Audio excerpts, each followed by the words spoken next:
ಓಂ ಶಾಂತಿ.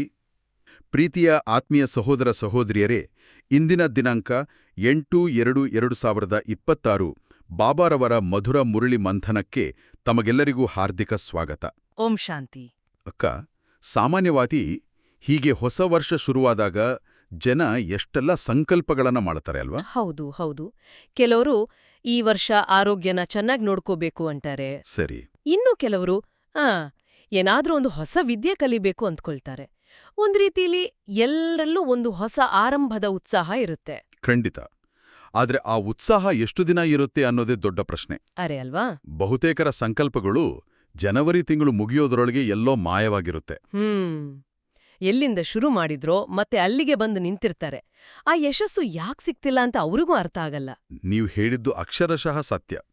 ಇದೇ ಯಶಸ್ಸಿನ ವಿಷಯವನ್ನೇ ನೋಡಿ ಇವತ್ತು ಬಾಬಾ ಎಷ್ಟು ಮಧುರವಾಗಿ ನಮ್ಮ ಆಧ್ಯಾತ್ಮಿಕ ಉನ್ನತಿಯ ದೃಷ್ಟಿಯಿಂದ ಮುರಳಿಯಲ್ಲೂ ತಿಳಿಸಿದ್ದಾರೆ. ಹೌದು. ನಮ್ಮ ಈ ಹೊಸ ಜೀವನದ ಈ ಹೊಸ ವರ್ಷದಲ್ಲಿ ಕೇವಲ ಸಂಕಲ್ಪ ಮಾಡೋದಲ್ಲ, ಆದರೆ ಸಫಲತಾ ಮೂರ್ತಿಗಳೇ ಅಂದ್ರೆ ಯಶಸ್ಸಿನ ಸ್ವರೂಪವೇ ಆಗೋದು ಹೇಗೆ ಅಂತೆ ದಾರಿ ತೋರಿಸಿದ್ದಾರೆ. ವಾ! ಕೇವಲ ಯಶಸ್ಸನ್ನು ಪಡೆಯೋದಲ್ಲ, ಯಶಸ್ಸೇ ನಮ್ಮ ಸ್ವರೂಪವಾಗೋದು. ಖಂಡಿತ. ಇಂದಿನ ಮುರಳಿಯ ಸಾರವೇ ಅದಾಗಿದೆ. ಪರಿವರ್ತನೆ ಶಕ್ತಿಯ ವರದಾನದ ಮೂಲಕ ನಕಾರಾತ್ಮಕತೆಯನ್ನು ಸಕಾರಾತ್ಮಕತೆಯಲ್ಲಿ ಪರಿವರ್ತನೆ ಮಾಡಿ, ಸಂಕಲ್ಪ, ಶ್ವಾಸ, ಸಮಯವನ್ನು ಸಫಲ ಮಾಡಿ ಸಫಲತಾಮೂರ್ತಿಗಳಾಗಿ. ಈ ಒಂದು ಶ್ರೇಷ್ಠ ಸ್ಥಿತಿಯನ್ನ ತಲುಪೋ ಸಹಜ ವಿಧಿಯನ್ನ ಬಾಬಾ ಇವತ್ತು ನಮಗೆಲ್ಲ ತಿಳಿಸ್ಕೊಡ್ತಿದ್ದಾರೆ. ಹಾಗಾದ್ರೆ ಈ ಮಂಥನವನ್ನ ಬಾಬಾ ಆರಂಭಿಸೋ ರೀತಿಯೇ ಬಹಳ ವಿಶೇಷವಾಗಿದೆ. ಉಡುಗೊರೆಗಳ ಮಾತಿನಿಂದ ಶುರು ಮಾಡ್ತಾರೆ. ಹೌದು. ಬಾಬಾ ಕೇಳ್ತಾರೆ, ಲೌಕಿಕದಲ್ಲಿ ಯಾರಾದರೂ ಏನು ದೊಡ್ಡ ಉಡುಗೊರೆ ಕೊಡ್ಬೋದು? ಬಹುಶಃ ಒಂದು ವಜ್ರದ ಕಿರೀಟ ಅಥವಾ ಒಂದು ಚಿನ್ನದ ಸಿಂಹಾಸನ. ಅಷ್ಟೇ ಅಲ್ವಾ? ಆದರೆ ಪರಮಾತ್ಮ ತಂದೆ ನಮಗೆ ಕೊಟ್ಟಿರೋ ಉಡುಗೊರೆ ಮುಂದಿದೆಲ್ಲ ಧೂಳಿ ಸಮಾನ. ಆ ಉಡುಗೊರೆಯೇ ಸ್ವರ್ಣಿಮ ಪ್ರಪಂಚ. ಸ್ವರ್ಣಿಮ ಪ್ರಪಂಚ. ಇದು ಕೇವಲ ಒಂದು ವಾಗ್ದಾನ ಅಲ್ಲ, ಬದಲಿಗೆ ನಮ್ಮ ಜನ್ಮಸಿದ್ಧ ಅಧಿಕಾರ. ಈ ನಿಶ್ಚಯ ನಮ್ಮ ಬುದ್ಧಿಯಲ್ಲಿ ಎಷ್ಟು ಅಚಲವಾಗಿರಬೇಕಂದ್ರೆ ಇಡೀ ಪ್ರಪಂಚವೇ ಅಲುಗಾಡಿದ್ರೂ ನಮ್ಮ ನಿಶ್ಚಯ ಅಲುಗಾಡಬಾರದು. ಜನ್ಮಸಿದ್ಧ ಅಧಿಕಾರ. ಈ ಪದದಲ್ಲಿ ಎಂಥ ಶಕ್ತಿ ಇದೆ ಅಲ್ವಾ? ಹೌದು. ಇದನ್ನ ಕೇಳಿದಾಗ ಈ ಮಹಾನ್ ಉಡುಗೊರೆ ಪಡೆದ ನಮ್ಗೆ ಈ ಹೊಸ ವರ್ಷದ ಲಕ್ಷ್ಯ ಏನಾಗಿರ್ಬೇಕು ಅಂತ ಬಾಬಾ ಕೇಳೋ ಪ್ರಶ್ನೆ ಬಹಳ ಮುಖ್ಯ ಅನ್ಸುತ್ತೆ. ಖಂಡಿತ. ಆ ಲಕ್ಷ್ಯ ಕೂಡ ಅಷ್ಟೇ ಸ್ಪಷ್ಟವಾಗಿದೆ. ಏನದು?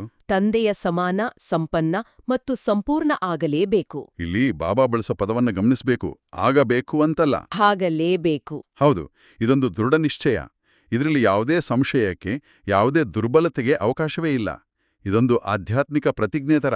ಸರಿ. ಹಾಗಾದ್ರೆ ಈ ಶ್ರೇಷ್ಠ ಲಕ್ಷ್ಯವನ್ನ ತಲುಪೋ ವಿಧಿ ಯಾವುದು? ದಾರಿ ಯಾವುದು? ಇಲ್ಲೂ ಬಾಬಾ ಬಹಳ ಸಹಜವಾದ ದಾರಿಯನ್ನೇ ತೋರಿಸ್ತಾರೆ. ಅತ್ಯಂತ ಸಹಜ ದಾರಿ. ಅದುವೇ ಫಾಲೋ ಫಾದರ್. ಅಂದ್ರೆ ತಂದೆಯನ್ನ ಅನುಕರಣೆ ಮಾಡೋದು. ಹೌದು. ನಮ್ಮ ಕಣ್ಮುಂದೆ ಇರೋ ಸಂಪೂರ್ಣ ಆದರ್ಶ ಅಂದ್ರೆ ಸಾಕಾರ ಬ್ರಹ್ಮ ತಂದೆ. ಅವರು ಸಂಪೂರ್ಣರಾಗೋಕೆ ಹಿಡಿದ ವಿಶೇಷ ಆಧಾರ ಯಾವುದು ಅಂತ ನಾವು ಚಿಂತನೆ ಮಾಡಬೇಕು. ಅವರ ವಿಶೇಷತೆ ಏನಪ್ಪಾ ಅಂದ್ರೆ ಅವರು ತಮ್ಮ ಶ್ವಾಸಾಶ್ವಾಸ ಸೆಕೆಂಡ್ ಅನ್ನ ಸಫಲ ಮಾಡ್ಕೊಂಡ್ರು. ಒಂದೇ ಒಂದು ಕ್ಷಣವನ್ನೂ ವ್ಯರ್ಥ ಮಾಡಲಿಲ್ಲ. ಈ ಸಫಲ ಮಾಡೋ ಮಾತನ್ನ ಬಾಬಾ 5 ಖಜಾನೆಗಳ ಮೂಲಕ ವಿವರಿಸೋದು ನನಗೆ ಬಹಳ ಇಷ್ಟವಾಯಿತು. ಹೌದು. ಒಂದೊಂದು ಖಜಾನೆಯನ್ನ ಸಫಲ ಮಾಡೋದರ ಪ್ರತಿಫಲವನ್ನ ತಿಳ್ಕೊಂಡ್ರೆ ಪುರುಷಾರ್ಥದಲ್ಲಿ ಇನ್ನಷ್ಟು ಸ್ಫೂರ್ತಿ ಬರುತ್ತೆ. ಹೌದು. ಅದರಲ್ಲಿ ಒಂದು ಅದ್ಭುತವಾದ ಆಧ್ಯಾತ್ಮಿಕ ಗಣಿತನೇ ಇದೆ. ಇಲ್ಲಿ ನಾವು ಮಾಡೋ ಸಣ್ಣ ಸೂಕ್ಷ್ಮ ಪುರುಷಾರ್ಥಕ್ಕೆ ಭವಿಷ್ಯದಲ್ಲಿ ಸಿಗೋ ಪ್ರತಿಫಲ ಅಪಾರ. ಮೊದಲನೇದಾಗಿ ಸಮಯ. ಹೌದು. ಈಗ ನಾವು ಈ ಸಂಗಮ ಯುಗದ ಅಮೂಲ್ಯ ಸಮಯದ ಒಂದೊಂದು ಕ್ಷಣವನ್ನ ಸಫಲ ಮಾಡಿದ್ರೆ ಭವಿಷ್ಯದಲ್ಲಿ ನಮಗೆ ಪೂರ್ತಿ ಸಮಯದ ಅಂದ್ರೆ 21 ಜನ್ಮಗಳ ಅಖಂಡ ರಾಜ್ಯಭಾಗ್ಯ ಸಿಗುತ್ತೆ. ಅಲ್ಲಿ ಅಕಾಲ ಮೃತ್ಯುವಿನ ಭಯವೇ ಇರೋದಿಲ್ಲ. ಅಣ್ಣ, ಶ್ವಾಸವನ್ನು ಸಫಲ ಮಾಡುವುದು ಅನ್ನೋದು ಕೇಳೋಕೆ ಕಾವ್ಯಾತ್ಮಕವಾಗನ್ಸುತ್ತೆ. ಇದರ ಪ್ರಾಯೋಗಿಕ ಅರ್ಥವೇನು? ಪ್ರತಿಕ್ಷಣ ನೆನಪಲ್ಲಿರೋದಾ? ಒಳ್ಳ ಪ್ರಶ್ನೆ. ಇದು ಕೇವಲ ತಂದೆಯ ನೆನಪಲ್ಲಿರೋದು ಮಾತ್ರ ಅಲ್ಲ. ಪ್ರತಿ ಶ್ವಾಸವನ್ನ ಶ್ರೇಷ್ಠ ಸಂಕಲ್ಪಗಳೊಂದಿಗೆ, ಶ್ರೇಷ್ಠ ಕರ್ಮಗಳೊಂದಿಗೆ ಜೋಡಿಸೋದು. ಓಹೋ. ನಮ್ಮ ಪ್ರತಿ ಉಸಿರು ವ್ಯರ್ಥ ಆಗ್ಬಾರ್ದು. ಹೀಗೆ ಮಾಡಿದ್ರೆ ಬಾಬಾ ಹೇಳ್ತಾರೆ 21 ಜನ್ಮಗಳಿಗೂ ಸಂಪೂರ್ಣ ಆರೋಗ್ಯದ ಭಾಗ್ಯ ಸಿಗುತ್ತೆ. ಶರೀರವು ಕಾಂಚನ ಕಾಯವಾಗಿರುತ್ತೆ. ಕಾಂಚನ ಕಾಯ ಅಂದ್ರೆ ಚಿನ್ನದ ಶರೀರ. ಇದರ ಅರ್ಥ ಕೇವಲ ರೋಗಗಳು ಇಲ್ಲದಿರೋದು ಮಾತ್ರ ಅಲ್ಲ ಅಲ್ವಾ? ಖಂಡಿತ ಇಲ್ಲ. ಇವತ್ತಿನ ಜಗತ್ತಲ್ಲಿ ಜನ ಆರೋಗ್ಯಕ್ಕಾಗಿ ಸೌಂದರ್ಯಕ್ಕಾಗಿ ಏನೆಲ್ಲ ಪ್ರಯತ್ನ ಮಾಡ್ತಾರೆ. ಹೌದು. ಆದ್ರೆ ಕಾಂಚನಕಾಯ ಅಂದ್ರೆ ಶರೀರವು ತನ್ನ ಪರಿಪೂರ್ಣತೆಯ ಪರಾಕಾಷ್ಠೆಯಲ್ಲಿರೋದು. ಯಾವುದೇ ದೋಷವಿಲ್ಲದ ಸಂಪೂರ್ಣ ನಿರೋಗಿ ಮತ್ತು ತೇಜಸ್ಸಿನಿಂದ ಕೂಡಿದ ಶರೀರ. ಒಂದೇ ಒಂದು ಶ್ವಾಸ ಸಫಲ ಮಾಡೋದಕ್ಕೆ ಇಷ್ಟು ದೊಡ್ಡ ಪ್ರತಿಫಲ. ಅದ್ಭುತ ಅಲ್ವಾ? ಅದ್ಭುತ. ಇನ್ನು ಮೂರನೇದು ಜ್ಞಾನ ಖಜಾನೆ. ಜ್ಞಾನ ಅಂದ್ರೆ ಕೇವಲ ಮಾಹಿತಿಯಲ್ಲ, ತಿಳುವಳಿಕೆ. ಸರಿ.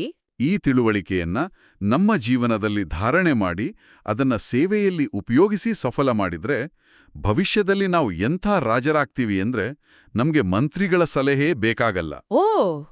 ನಮ್ಮ ರಾಜ್ಯ ಅಖಂಡ, ಅಚಲ ಮತ್ತು ನಿರ್ವಿಘ್ನವಾಗಿರುತ್ತೆ.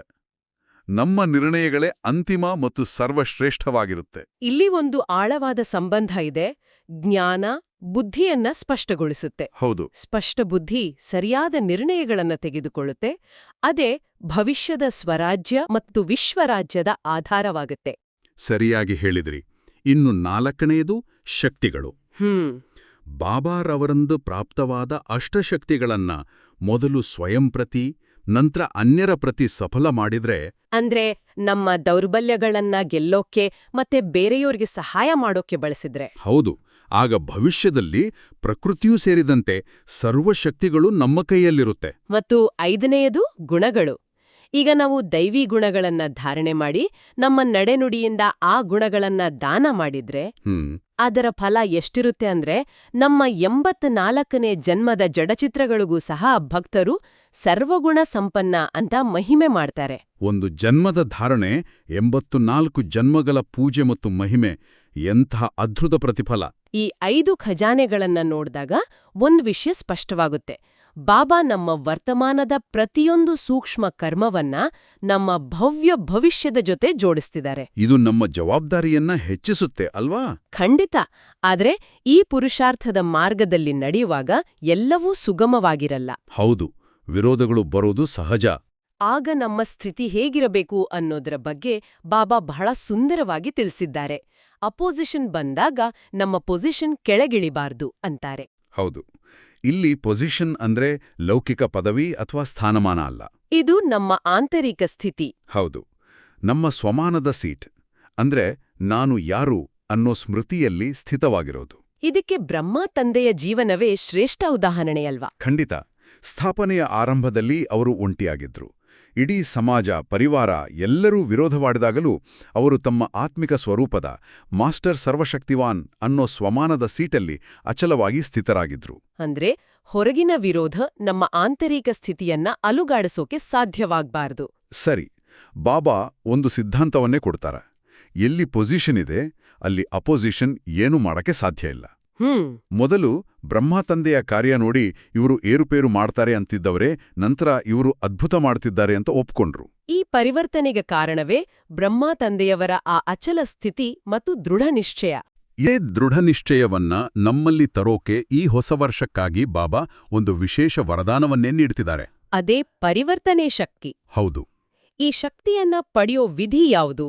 ಬಹಳ ಸರಳವಾದ ಆದರೆ ಅಷ್ಟೇ ಶಕ್ತಿಶಾಲಿಯಾದ ವಿಧಿ.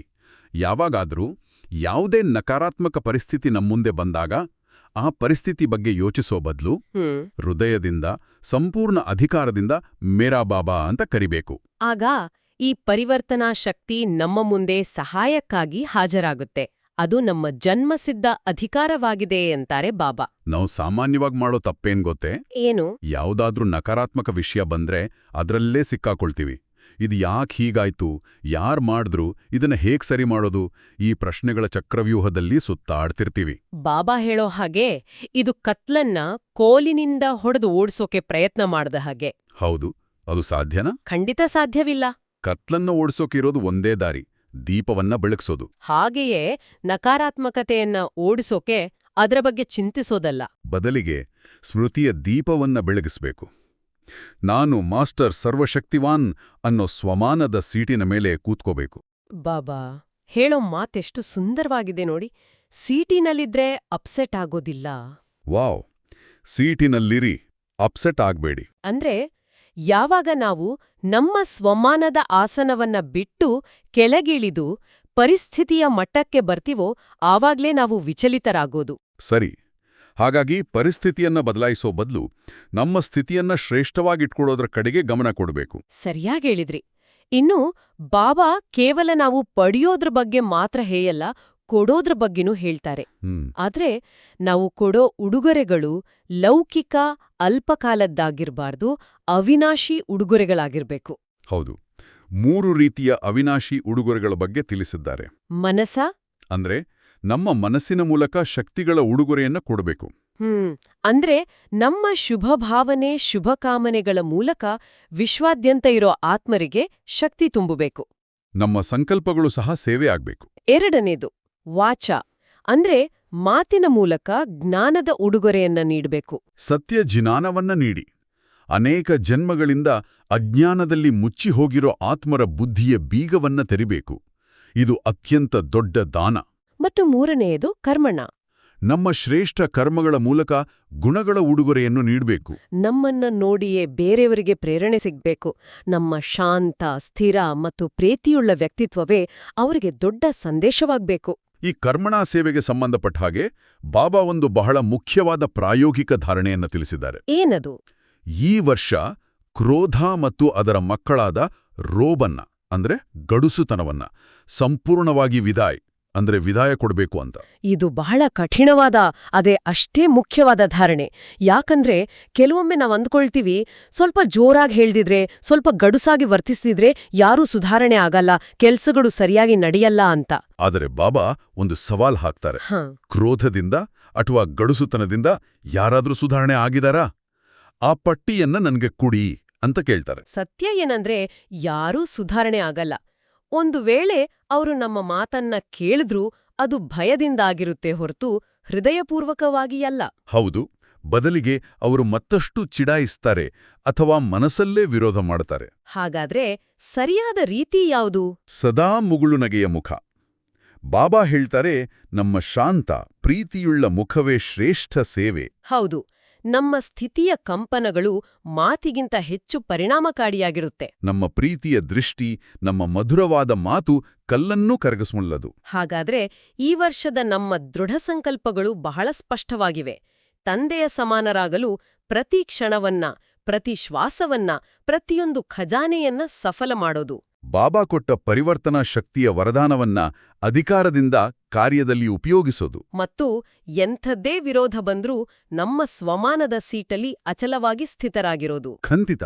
ಮುರಳಿಯಲ್ಲಿ ಬಾಬಾ ಸ್ವಪರಿವರ್ತನೆಯ ಬಗ್ಗೆ ಹೇಳಿದ್ರು. ಆದರೆ ಇದಕ್ಕೊಂದು ಇನ್ನಷ್ಟು ಆಳವಾದ ಆಯಾಮವನ್ನ ನಾವು ಯೋಚಿಸಬಹುದು.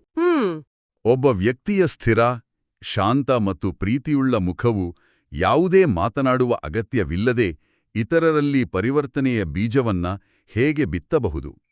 ನಮ್ಮ ಸ್ಥಿತಿಯ ಕಂಪನಗಳು ನಾವು ಆಡೋ ಸಾವಿರಾರು ಶಬ್ದಗಳಿಗಿಂತ ಹೆಚ್ಚು ಶಕ್ತಿಶಾಲಿಯಾಗಿರಬಹುದೇ? ಹಾಗಾದ್ರೆ ಮೌನವು ಅತ್ಯಂತ ಶಕ್ತಿಶಾಲಿ ಸೇವೆಯಾಗಬಹುದೇ? ಇದನ್ನ ನಾವು ದಿನವಿಡೀ ಚಿಂತನೆ ಮಾಡೋಣ. ಈಗ ವರದಾನದ ಬಗ್ಗೆನೇ ಮಾತಾಡೋಣ. ಮುರಳಿಯಲ್ಲಿ ಪರಿವರ್ತನಾ ಶಕ್ತಿಯ ಬಗ್ಗೆ ಅದ್ಭುತವಾದ ಒಂದು ಮಾತು ಬರುತ್ತೆ. ಹೌದು, ಕೇವಲ ಹೃದಯದಿಂದ ನನ್ನ ಬಾಬಾ ಎಂದು ಹೇಳಿದರೆ ಸಾಕು, ಆ ಶಕ್ತಿ ಹಾಜರಾಗುತ್ತದೆ ಅಂತ. ಇದು ಕೇಳಲು ಸರಳ ಎನಿಸಿದರೂ ಇದರ ಹಿಂದಿನ ಮನೋವಿಜ್ಞಾನ ಏನು? ಅಂದ್ರೆ ಇದು ಬರೀ ಆ ಶಬ್ದದ ಶಕ್ತಿನ, ಅಥವಾ ಆ ಶಬ್ದದ ಹಿಂದೆ ಒಂದು ಶರಣಾಗತಿಯ ಭಾವ ಇದೆಯಾ? ಇದು ಬಹಳ ಮುಖ್ಯವಾದ ಪ್ರಶ್ನೆ. ಇದು ಕೇವಲ ಶಬ್ದದ ಆಟ ಅಲ್ಲ. ನೋಡಿ, ಯಾವುದೇ ನಕಾರಾತ್ಮಕ ಪರಿಸ್ಥಿತಿ ಬಂದಾಗ ನಮ್ಮ ಬುದ್ಧಿ ಏನು ಮಾಡುತ್ತೆ? ತಕ್ಷಣ ಯೋಚನೆ ಶುರು ಮಾಡುತ್ತೆ. ಹೌದು, ಅದು ತಕ್ಷಣ ಏಕೆ, ಏನು, ಹೇಗೆ ಅನ್ನೋ ಪ್ರಶ್ನೆಗಳ ಚಕ್ರವ್ಯೂಹದಲ್ಲಿ ಸಿಕ್ಕಿಹಾಕೊಳ್ಳುತ್ತೆ. ಮುರಳಿಯಲ್ಲಿ ಇದಕ್ಕೆ ಒಂದು ಸುಂದರ ಉದಾಹರಣೆ ಇದೆ. ಓಹೋ, ಹೌದು. ಇದು ಕತ್ತಲನ್ನು ಓಡಿಸಲು ಪ್ರಯತ್ನಿಸಿದಂತೆ. ನಾವು ಕತ್ತಲನ್ನು ಕೋಲಿನಿಂದ ಹೊಡೆದು ಓಡಿಸಲು ಸಾಧ್ಯವಿಲ್ಲ ಅಲ್ವಾ? ಇಲ್ಲ, ಸಾಧ್ಯವೇ ಇಲ್ಲ. ನಾವು ಮಾಡಬೇಕಾಗಿರೋದು ಒಂದೇ, ಬೆಳಕಿನ ಸ್ವಿಚ್ ಹಾಕುವುದು. ನನ್ನ ಬಾಬಾ ಎನ್ನುವುದು ಆ ಆಧ್ಯಾತ್ಮಿಕ ಸ್ವಿಚ್. ಓಹ್, ಅಂದ್ರೆ ಸಮಸ್ಯೆ ಬಗ್ಗೆ ಯೋಚಿಸುವುದನ್ನು ನಿಲ್ಲಿಸಿ ಶಕ್ತಿಯ ಮೂಲದ ಕಡೆಗೆ ಗಮನ ಹರಿಸುವುದು. ಇದು ಇಂದಿನ ಮನೋವಿಜ್ಞಾನದಲ್ಲಿ ಹೇಳುವ ಕಾಗ್ನಿಟಿವ್ ರೀಫ್ರೇಮಿಂಗ್ ಅಥವಾ ಅರಿವಿನ ಮರುಹೊಂದಾಣಿಕೆಯ ತತ್ವದಂತೆಯೇ ಇದೆಯಲ್ವಾ? ಹೌದು, ಹೌದು. ಅಂದ್ರೆ ಒಂದು ಭಾವನಾತ್ಮಕ ಪ್ರತಿಕ್ರಿಯೆ ಬರುವ ಮೊದಲೇ ನಮ್ಮ ದೃಷ್ಟಿಕೋನವನ್ನು ಪ್ರಜ್ಞಾಪೂರ್ವಕವಾಗಿ ಬದಲಾಯಿಸಿಕೊಳ್ಳುವುದು. ಇದೇನಾ ಮುರಳಿಯಲ್ಲಿ ಹೇಳುವ ನಾನು ಮಾಸ್ಟರ್ ಸರ್ವಶಕ್ತಿವಾನ್ ಎಂಬ ಸ್ಮೃತಿಯ ಸೀಟ್ನಲ್ಲಿ ಕುಳಿತುಕೊಳ್ಳುವುದು? ಖಂಡಿತ, ನೀವು ಸರಿಯಾದ ಪದವನ್ನು ಬಳಸಿದಿರಿ. ಆದ್ರೆ ಇದು ಕೇವಲ ಮರುಹೊಂದಾಣಿಕೆಯಲ್ಲ, ಇದು ಪೂರ್ವಭಾವಿ ಮರುಹೊಂದಾಣಿಕೆ. ಪೂರ್ವಭಾವಿ ಅಂದ್ರೆ ಅಪ್ಸೆಟ್ ಆದ್ಮೇಲೆ ಸರಿಪಡಿಸಿಕೊಳ್ಳುವುದಲ್ಲ. ಬದಲಿಗೆ ದಿನದ ಆರಂಭದಲ್ಲೇ ಅಥವಾ ಯಾವುದೇ ಕೆಲಸ ಆರಂಭಿಸುವ ಮೊದಲೇ ಆ ಶಕ್ತಿಶಾಲಿ ಸ್ಥಿತಿಯಲ್ಲಿ ಆ ಸ್ವಮಾನದ ಸೀಟ್ನಲ್ಲಿ ಸೆಟ್ ಆಗ್ಬಿಡುವುದು. ಅದ್ಭುತ. ಅದಕ್ಕಾಗಿಯೇ ಬಾಬಾ ಹೇಳ್ತಾರೆ, ಸೀಟ್ ಮೇಲೆ ಸೆಟ್ ಆದ್ರೆ ಅಪ್ಸೆಟ್ ಆಗೋದಿಲ್ಲ. ಈ ಸೀಟ್ ಮೇಲೆ ಸೆಟ್ ಆಗೋ ವಿಚಾರವನ್ನು ಸ್ವಲ್ಪ ವಿವರಿಸಿ. ಮುರಳಿಯಲ್ಲಿ 63 ಜನ್ಮಗಳ ಹಳೆಯ ಸಂಸ್ಕಾರಗಳು ನಮ್ಮನ್ನು ಸುಲಭವಾಗಿ ಅಪ್ಸೆಟ್ ಮಾಡ್ತವೆ ಅನ್ನಲಾಗಿದೆ. ಈ ಹಳೆಯ ಸಂಸ್ಕಾರಗಳೆಂದ್ರೇನು? ಅವು ಹೇಗೆ ಕೆಲಸ ಮಾಡ್ತವೆ? 63 ಜನ್ಮಗಳ ಸಂಸ್ಕಾರಗಳನ್ನು ನಾವು ಭಾವನಾತ್ಮಕ ಸ್ನಾಯು ನೆನಪು ಅಂತ ಕರೆಯಬಹುದು. ಓ, ಎಮೋಷನಲ್ ಮಸಲ್ ಮೆಮೊರಿ. ಹೌದು. ಅಂದ್ರೆ ಎಷ್ಟೋ ವರ್ಷಗಳಿಂದ ರೂಢಿಯಾಗಿರುವ ಆಳವಾದ ಚಾಳಿಯಿಂದಂತೆ ಒಂದು ನಿರ್ದಿಷ್ಟ ಮಾತು, ಒಂದು ನಿರ್ದಿಷ್ಟ ಸನ್ನಿವೇಶ ಬಂದ ತಕ್ಷಣ ನಮ್ಮ ಮನಸ್ಸು ಯೋಚಿಸದೆಯೇ ಒಂದು ಹಳೆಯ ನಕಾರಾತ್ಮಕ ದಾರಿಯಲ್ಲಿ ಓಡಲು ಶುರು ಮಾಡುತ್ತದೆ.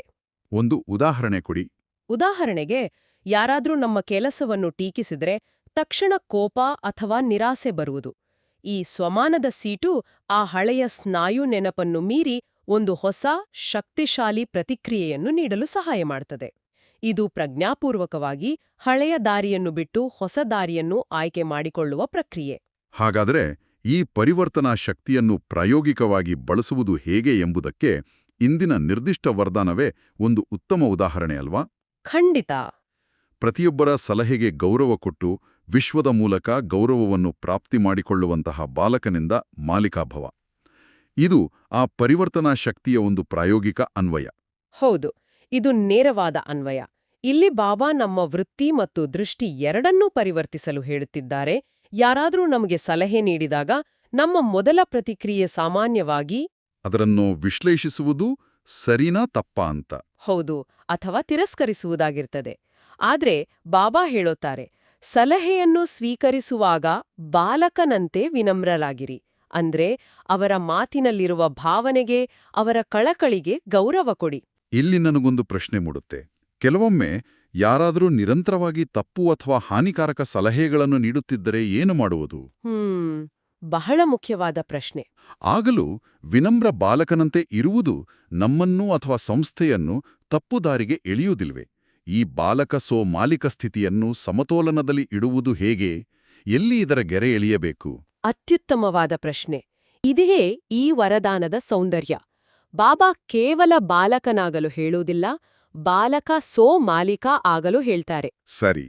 ಇದರರ್ಥ ಸಲಹೆಯನ್ನು ಕೇಳುವಾಗ ಆ ವ್ಯಕ್ತಿಯ ಭಾವನೆಗೆ ಗೌರವ ನೀಡುವಾಗ ನಾವು ಬಾಲಕ.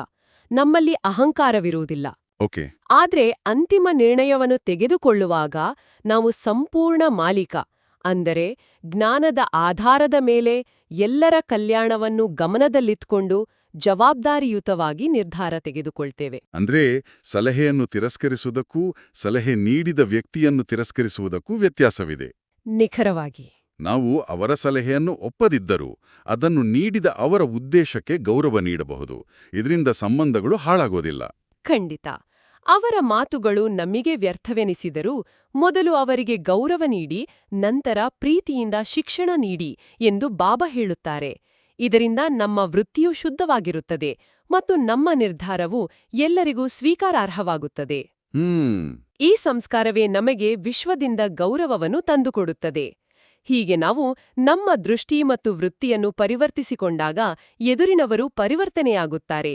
ವರದಾನವು ಇತರರೊಂದಿಗೆ ಹೇಗೆ ವ್ಯವಹರಿಸಬೇಕು ಎಂಬುದನ್ನು ಕಲಿಸಿದರೆ ನಮ್ಮ ಆಂತರಿಕ ಸ್ಥಿತಿಯನ್ನು ಬಲಪಡಿಸಿಕೊಳ್ಳಲು ಸ್ಲೋಗನ್ ಸಹಾಯ ಮಾಡುತ್ತದೆ ಅಂತ ನನಗನ್ಸುತ್ತೆ. ಹೌದು, ಖಂಡಿತ.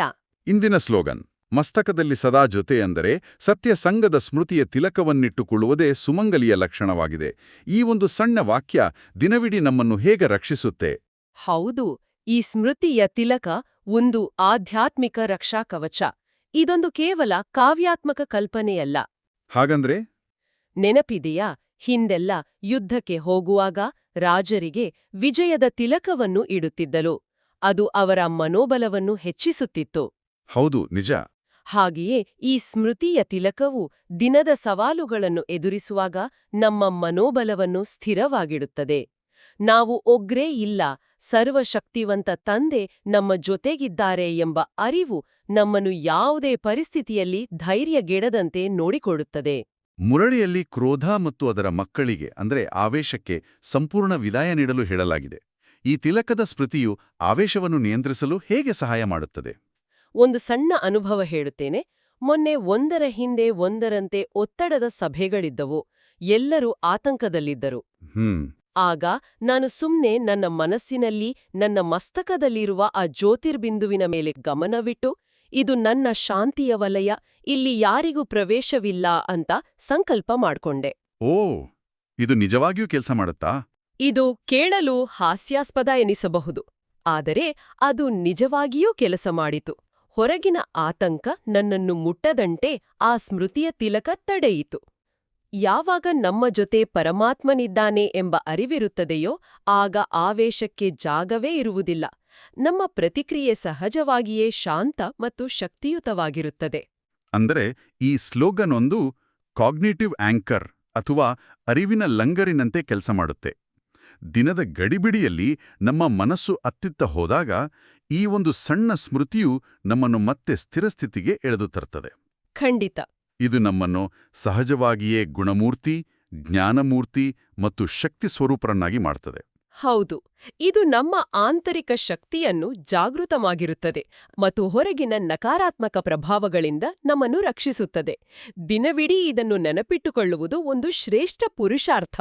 ಈಗ ನಾವು ಮುರಳಿಯ ಅಂತಿಮ ಮತ್ತು ಅತ್ಯಂತ ಗಹನವಾದ ಭಾಗಕ್ಕೆ ಬರೋಣ, ಅವ್ಯಕ್ತ ಇಶಾರೆ. ಇಲ್ಲಿ ಏಕತೆ ಮತ್ತು ವಿಶ್ವಾಸದ ಮೂಲಕ ಯಶಸ್ಸನ್ನು ಸಾಧಿಸುವ ಬಗ್ಗೆ 2 ಅದ್ಭುತ ಸೂತ್ರಗಳನ್ನು ನೀಡಲಾಗಿದೆ. ಹೌದು, ಈ ಭಾಗವು ವೈಯಕ್ತಿಕ ಪುರುಷಾರ್ಥದಿಂದ ಸಂಘಟಿತ ಶಕ್ತಿಯ ಕಡೆಗೆ ನಮ್ಮ ಗಮನವನ್ನು ಸೆಳೆಯುತ್ತದೆ. ಬಾಬಾ ನೀಡುವ ಮೊದಲ ಸೂತ್ರ ಏಕನಾಮಿ ಆಗುವುದು. ಏಕನಾಮಿ. ಇಲ್ಲಿ ನಾಮಿ ಅಂದ್ರೆ ನಾಮ ಅಥವಾ ಹೆಸರು. ಅಂದ್ರೆ ಪ್ರತಿಯೊಂದು ಮಾತಿನಲ್ಲಿ, ಪ್ರತಿಯೊಂದು ಕರ್ಮದಲ್ಲಿ ಆ ಒಬ್ಬ ತಂದೆಯ ಹೆಸರನ್ನೇ ತೆಗೆದುಕೊಳ್ಳುವುದು. ಅಂದ್ರೆ ನಾನು ಮಾಡಿದೆ ಎಂಬ ಅಹಂಕಾರವನ್ನು ಸಂಪೂರ್ಣವಾಗಿ ಬಿಡುವುದು.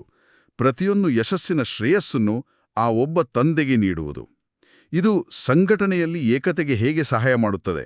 ಸಂಘಟನೆಯಲ್ಲಿ ಭಿನ್ನಾಭಿಪ್ರಾಯಗಳು ಹುಟ್ಟುವುದೇ ನಾನು ಮತ್ತು ನನ್ನದು ಎಂಬ ಭಾವನೆಯಿಂದ. ಯಾವಾಗ ಪ್ರತಿಯೊಬ್ಬರೂ ತಮ್ಮ ಯಶಸ್ಸಿನ ಶ್ರೇಯವನ್ನು ಆ ಒಬ್ಬ ತಂದೆಗೆ ನೀಡುತ್ತಾರೋ ಆಗ ಪರಸ್ಪರ ಪೈಪೋಟಿ ಅಥವಾ ಅಸೂಯೆಗೆ ಜಾಗವೇ ಇರುವುದಿಲ್ಲ. ಸರಿ. ಎಲ್ಲರೂ ಒಂದೇ ಗುರಿಯತ್ತ ಸಾಗುತ್ತಿರುವ ಸಹ ಪ್ರಯಾಣಿಕರಾಗುತ್ತಾರೆ. ಆಗ ನಾನು ಎಂಬುದು ನಾವು ಆಗಿ, ನಾವು ಎಂಬುದು ಬಾಬಾ ಆಗಿ ಪರಿವರ್ತನೆಯಾಗುತ್ತದೆ. ಮತ್ತು 2ನೆಯ ಸೂತ್ರ ಏಕನಾಮಿ ಮಾಡುವುದು. ನೋಡಿ, ಇಲ್ಲಿ ಒಂದು ಸುಂದರವಾದ ಶಬ್ದದ ಆಟವಿದೆ. ಹೌದು ಹೌದು. ಒಂದೇ ರೀತಿ ಇದ್ರೂ ಅರ್ಥದಲ್ಲಿ ಬಹಳ ವ್ಯತ್ಯಾಸವಿದೆ. ಈ 2ನೇ ಸೂತ್ರವನ್ನು ಸ್ವಲ್ಪ ವಿವರಿಸಿ. ಹೌದು, ಈ ಸ್ಪಷ್ಟೀಕರಣ ಬಹಳ ಮುಖ್ಯ. ಎಕಾನಮಿ ಮಾಡುವುದೆಂದ್ರೆ ನಮಗೆ ಸಿಕ್ಕಿರುವ ಆಧ್ಯಾತ್ಮಿಕ ಖಜಾನೆಗಳನ್ನು ಅಂದ್ರೆ ಸಂಕಲ್ಪ, ಸಮಯ, ಜ್ಞಾನ ಮತ್ತು ಶಕ್ತಿಗಳನ್ನು ಮಿತವ್ಯಯದಿಂದ ಬಳಸುವುದು. ಮಿತವ್ಯಯದಿಂದ. ನಮ್ಮ ಆಧ್ಯಾತ್ಮಿಕ ಖಜಾನೆಗಳನ್ನು ಒಂದು ಬ್ಯಾಂಕ್ ಖಾತೆಯಂತೆ ಭಾವಿಸಿ. ಎಕಾನಮಿ ಎನ್ನುವುದು ಆಧ್ಯಾತ್ಮಿಕ ಬಜೆಟ್ ಇದ್ದಂತೆ. ನಾವು ನಮ್ಮ ಸಂಕಲ್ಪ ಶಕ್ತಿಯನ್ನು ವ್ಯರ್ಥ ಚಿಂತೆಗಳ ಮೇಲೆ ಖರ್ಚು ಮಾಡುತ್ತಿದ್ದೇವೆಯಾ ಅಥವಾ ಶ್ರೇಷ್ಠ ಸ್ಥಿತಿಯನ್ನು ನಿರ್ಮಿಸಲು ಹೂಡಿಕೆ ಮಾಡುತ್ತಿದ್ದೇವೆಯಾ? ಪ್ರತಿಯೊಂದು ಸಂಕಲ್ಪವೂ ಒಂದು ವ್ಯವಹಾರ. ಅಂದ್ರೆ ವ್ಯರ್ಥವನ್ನು ನಿಲ್ಲಿಸುವುದೇ ಜಮೆ. ಒಬ್ಬ ವ್ಯಕ್ತಿ ವ್ಯರ್ಥ ಸಂಕಲ್ಪಗಳನ್ನು ಮಾಡಿದರೆ ಅದು ಕೇವಲ ಅವರ ಶಕ್ತಿಯನ್ನು ವ್ಯಯಿಸುವುದಿಲ್ಲ, ಅದು ಸಂಘಟನೆಯ ವಾತಾವರಣದ ಮೇಲೂ ಪರಿಣಾಮ ಬೀರುತ್ತದೆ, ಅಲ್ವೇ? ನಿಖರವಾಗಿ. ಯಾವಾಗ ಎಲ್ಲರೂ ಈ ಏಕನಾಮಿ ಅಂದ್ರೆ ಅಹಂಕಾರವನ್ನು ಬಿಡುವುದು ಮತ್ತು ಏಕನಾಮಿ ಅಂದ್ರೆ ವ್ಯರ್ಥವನ್ನು ನಿಲ್ಲಿಸುವುದು ಇವೆರಡನ್ನೂ ಅಳವಡಿಸಿಕೊಳ್ಳುತ್ತಾರೋ ಆಗ ಸಂಘಟನೆಯಲ್ಲಿ ಭಿನ್ನಾಭಿಪ್ರಾಯಗಳಿಗೆ ಕಾರಣವೇ ಇರುವುದಿಲ್ಲ. ಆಗ ಎಲ್ಲರ ಶಕ್ತಿ ಒಂದಾಗುತ್ತೆ. ಹೌದು, ಎಲ್ಲರ ಶಕ್ತಿಯು ಒಂದೇ ದಿಕ್ಕಿನಲ್ಲಿ ಹರಿಯುತ್ತದೆ. ಆಗ ಸಹಜವಾಗಿಯೇ ಏಕತೆ ಸ್ಥಾಪನೆಯಾಗುತ್ತದೆ. ಇದುವೇ ವಿಶ್ವ ಪರಿವರ್ತನೆಯ ಬೃಹತ್ ಕಾರ್ಯಕ್ಕೆ ಅಡಿಪಾಯ. ಆಗ ನಮ್ಮ ಸ್ಥಿತಿ ಕರ್ಮಾತೀತ ಸ್ಥಿತಿಯ ಸಮೀಪಕ್ಕೆ ಬರುತ್ತದೆ. ಅದ್ಭುತ. ಇಂದು ನಾವು ನಮ್ಮ ಪುರುಷಾರ್ಥವನ್ನು ತೀವ್ರಗೊಳಿಸಲು 3 ಪ್ರಬಲ ಸಾಧನಗಳ ಒಂದು ಸಂಪೂರ್ಣ ಪೆಟ್ಟಿಗೆಯನ್ನೇ ಚರ್ಚಿಸಿದ್ದೇವೆ. ಹೌದು. ಇತರರೊಂದಿಗೆ ವ್ಯವಹರಿಸಲು ಬಾಲಕ ಸೋ ಮಾಲಿಕ ಎಂಬ ವರದಾನದ ಮನಸ್ಥಿತಿ, ನಮ್ಮನ್ನು ರಕ್ಷಿಸಿಕೊಳ್ಳಲು ಸತ್ಯ ಸಂಘದ ತಿಲಕ ಎಂಬ ಸ್ಲೋಗನ್ನ ಕವಚ ಮತ್ತು ಸಂಘಟಿತ ಶಕ್ತಿಗಾಗಿ ಏಕನಾಮಿ ಮತ್ತು ಏಕನಾಮಿಯ ಇಶಾರೆ. ಹಾಗಾದರೆ ಕೇಳುಗರಿಗೆ ಒಂದು ಸಣ್ಣ ಆಧ್ಯಾತ್ಮಿಕ ಅಭ್ಯಾಸವನ್ನು ನೀಡೋಣ. ಖಂಡಿತ.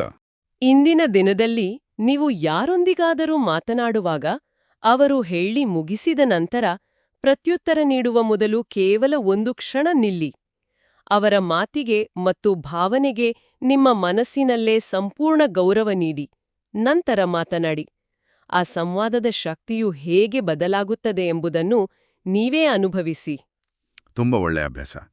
ಮತ್ತು ಅಂತಿಮವಾಗಿ ನಾವೆಲ್ಲರೂ ಯೋಚಿಸಲು ಒಂದು ಮಾತು. ಮುರಳಿಯಲ್ಲಿ ಅವಿನಾಶಿ ಉಡುಗೊರೆಗಳನ್ನು ನೀಡುವ ಬಗ್ಗೆ ಹೇಳಲಾಗಿದೆ. ಇಂದು ಒಂದು ಮಾತನ್ನೂ ಆಡದೆ ಕೇವಲ ನಮ್ಮ ವೃತ್ತಿ ಮತ್ತು ದೃಷ್ಟಿಯಿಂದ ನಾವು ಭೇಟಿಯಾಗುವ ಪ್ರತಿಯೊಬ್ಬರಿಗೂ ಯಾವ ಅವಿನಾಶಿ ಉಡುಗೊರೆಯನ್ನು ನೀಡಬಹುದು? ಆತ್ಮಿಕ ಮಕ್ಕಳಿಗೆ ತಂದೆ ಬಾಬ್ದಾದಾರವರ ನೆನಪು, ಪ್ರೀತಿ ಹಾಗೂ ನಮಸ್ತೆ. ಆತ್ಮಿಕ ತಂದೆಗೆ ಆತ್ಮಿಕ ಮಕ್ಕಳ ನೆನಪು, ಪ್ರೀತಿ, ಗುಡ್ ಮಾರ್ನಿಂಗ್ ಹಾಗೂ ನಮಸ್ತೆ. ನಮಸ್ತೆ. ಇಂದಿನ ದಿನವಿಡೀ ನಾವು ಚರ್ಚಿಸಿದ ಈ ಅವ್ಯಕ್ತ ಸ್ಥಿತಿಯನ್ನು ಅನುಭವಿಸಲು ಪ್ರಯತ್ನಿಸೋಣ ಮತ್ತು ಬಾಬಾರವರ ವರದಾನದ ಹಸ್ತ ಸದಾ ನಮ್ಮ ತಲೆಯ ಮೇಲಿದೆಯೆಂಬ ಸ್ಮೃತಿಯಲ್ಲಿರೋಣ. ನಿಜ, ಇಂದಿನ ಈ ಚರ್ಚೆ ಎಲ್ಲರ ಆಧ್ಯಾತ್ಮಿಕ ಪಯಣಕ್ಕೆ ಸಹಕಾರಿಯಾಗಿದೆ ಎಂದು ನಾವು ನಂಬುತ್ತೇವೆ. ಎಲ್ಲರಿಗೂ ಈ ನಮ್ಮ ಮಾತುಕತೆ ಇಷ್ಟವಾದಲ್ಲಿ ದಯವಿಟ್ಟು ಈ ಜ್ಞಾನದ ಅಮೃತವನ್ನು ತಮ್ಮ ಆತ್ಮೀಯರಿಗೂ ಶೇರ್ ಮಾಡಿ. ಹೌದು, ಮತ್ತು ಇಂತಹ ದೈನಂದಿನ ಮುರಳಿ ಮಂಥನಕ್ಕಾಗಿ ನಮ್ಮ ಶಿವವಾಣಿ ಚಾನೆಲ್ ಅನ್ನು ಸಬ್ಸ್ಕ್ರೈಬ್ ಮಾಡಲು ಮರೆಯಬೇಡಿ. ಹಾಗಾದರೆ ನಾಳೆ ಮತ್ತೆ ಭೇಟಿಯಾಗೋಣ. ಅಲ್ಲಿಯವರೆಗೆ ಬಾಬಾರವರ ಸಿಹಿ ನೆನಪಿನಲ್ಲಿರಿ. ಓಂ ಶಾಂತಿ. ಓಂ ಶಾಂತಿ. ಓಂ ಶಾಂತಿ.